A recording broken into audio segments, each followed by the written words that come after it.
Okey, saya baca sajak kali pertama dipaksa cikgu pada umur 12 tahun. Lepas tu saya tak baca dah sajak. Kali kedua saya masuk satu pertandingan, saya ingat hantar saja sajak, tapi akhirnya kena deklamasikan juga di hari orang kurang upaya. Daripada 16 orang tu saya seorang je yang tak ada kad OKU lah. At that time saya rasa memang terkesan lah tengok orang-orang lain yang kurang sikit daripada kita. Kali ketiga di hadapan orang ramai, ada di sesuatu tempat, itu biarlah rahsia. Dan kali keempat ni saya minta sendiri. Jadi terimalah sajak pendek saya yang bertajuk Pantai Batu Hitam, yang mana saya tulis sendiri setahun yang lepas, kebetulan di sini juga. Hari telah memetang.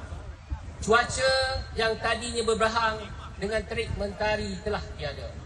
Anak kecil itu tidak peduli, berlari dan terus berlari mengejar ombak kecil di pinggir pantai. Basah kaki seluar dan bajunya, sesekali larian berhenti.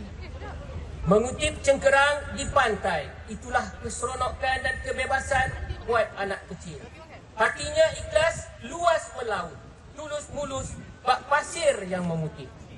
Adakah mungkin kita boleh kembali menjadi mereka? Sekian, terima kasih. Lulus. Berani cakap tak lulus. Terima kasih Cik Nasrul BK.